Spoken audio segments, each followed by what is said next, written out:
guys, welcome back to my channel and happy Halloween! I hope you guys are having an amazing Halloween so far. I hope you're eating too much candy because I know I definitely will be. But before I start this video, I just want to apologize. I know I said I get other scary stories out there, but between school and regular life, it's very hard to balance YouTube, and I know I really am trying my best. But I had an idea that even though it's going to be after Halloween, I could still continue and I could do one or two more of the scary stories because there are so many good ones in there and you guys spent time submitting them to me and I just feel so bad about it. So if you guys are okay with that, I will do 2 to 3 more. I really will, because there's so many good stories in there and I don't want them to go to waste, or I don't want to have to wait till next year to tell them. So anyway, let's just get to the point of this. This is my scary story, the scariest thing that's ever happened to me. It is not paranormal at all, and I'm really not a Storytime YouTuber. I've told a couple stories, but I'm just going to try my best to stay on track, tell it in a good order, and all that stuff. I mean, I actually had never told Albert this story for some reason. I told him the other day, and he was like, oh my god, like, you should tell them. You need to tell the story. But he's like, they probably won't believe you because it's that freaky. Some people might not think it's scary, but it was seriously the scariest thing that ever happened to me. And I will try my best to tell this in a timely manner. So anyway, let's get started. Okay, so I'm going to give you some background. This happened my junior year of high school.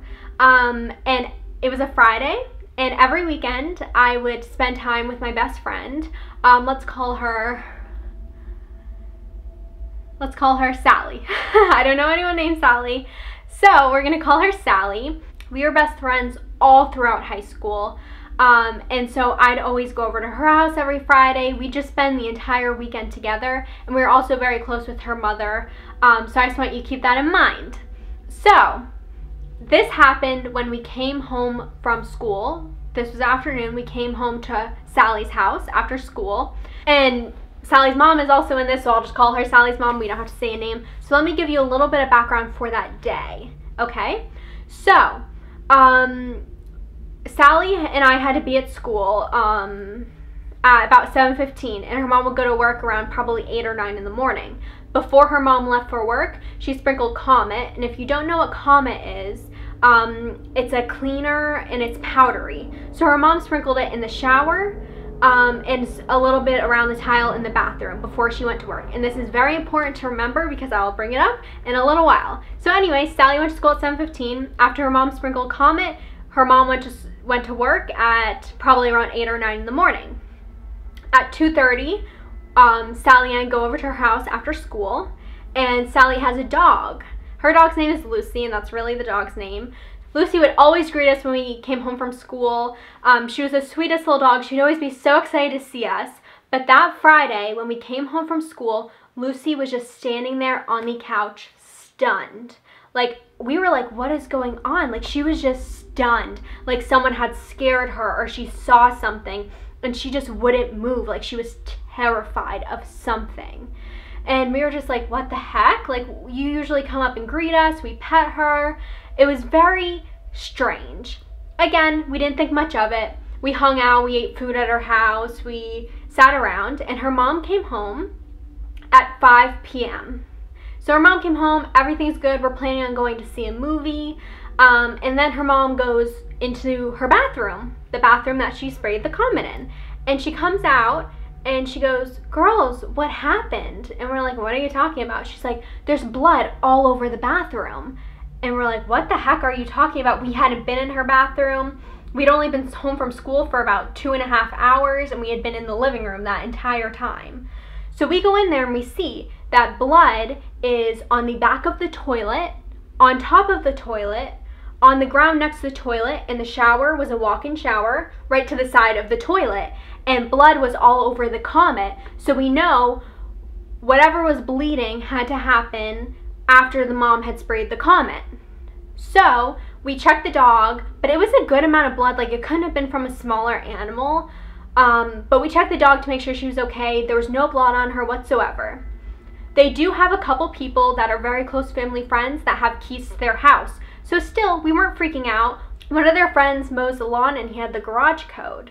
So they thought like maybe something happened and he had to go in, but it didn't look like the lawn was cut. So Sally's mom decided to text and call everyone that she knew that could have gotten into the house and make sure they're okay, that nothing happened, just to see what was going on. So still we weren't scared. We were a little like, what's going on? But we weren't frightened at that point. We were just very confused. So we decided to go to our movie, and then her mom would check back with the people when we got back home. So we went to the movie around 6:30. Everything was fine. We were still like kind of talking about like, I wonder who it could have been. We were still for sure thinking that it was someone that her mom knew, and they just cut themselves, or still it was a good amount of blood, not just a cut. Like they probably would have had to go to the hospital for that amount of blood. But anyway, we're still a little optimistic about it being someone that we knew. So anyway, the movie ends at 7:30, 8 o'clock, and we come out. Her mom checks her phone, and she hears from all the people saying, sorry, I wasn't even there today. I have no idea what happened. Hope you figure it out. So she heard from everyone, and at this point, this is when we're starting to freak out. Where could the blood be from? Why was the dog stunned when we came inside? We had so many questions. So we come home, and this is like the part where I was like, am I in a horror movie right now? Because Sally decided to take a knife, a kitchen knife, a big one, and walk around the house because we hadn't checked all the rooms. We were just kind of sitting at home waiting for her mom to get back. And when her mom came back, we ate a little something and then went to the movies. So we're walking around. It's dark in the house by now. It's dark outside. We're just looking through rooms, and we still didn't see anything. The blood was still there. We left it there. We didn't clean it up because we were still like worried, like what is it? So her mom decides that's a good idea to call the cops because, like I said, it was a good amount of blood, and we just needed to make sure no one broke in. We were checking for places they could break in, and we couldn't find anything. But you never know. They had a lot of sliding glass doors. They had a lot of windows, and they lived in a safe neighborhood. So who knows? They might not have locked everything. So we decide to call the cops and wait in the car because it's dark. We don't know if someone's still waiting in the house. We have no idea what's going on. So we take Lucy, Sally, and Sally's mom and I just go and sit in the car. As we're sitting in the car waiting for the cops to show up, they notice that where you put the garage code in was open. Like someone was trying to get into the house and trying to guess the code for the garage. So we were waiting in the car. It felt like the longest time ever, and finally the cops show up, and I have never met more rude cops. For the situation that we were in, they were very, very rude to us. They checked the house, they checked inside, they checked outside. They said, yep, that definitely could have been from a small animal. And they're like, there's nothing we can do. No sign of forced entry. There's nothing we can do. We were like, are you sure? We were like making sure, like, this is a scary situation. There's nothing you can do at all.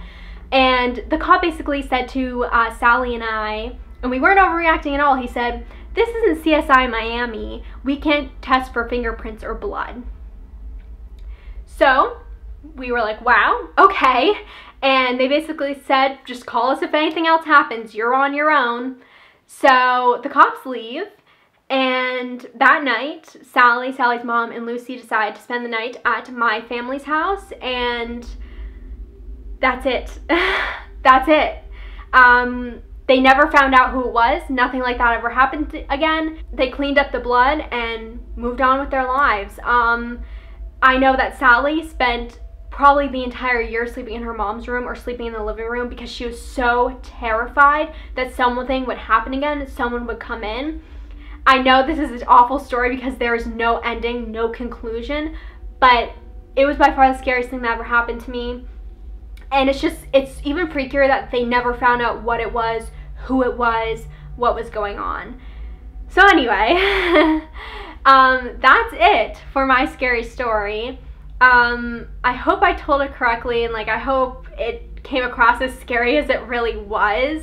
That's about it. Thank you guys so much for watching. Again, happy spooky Halloween. I hope this story didn't freak you out too much.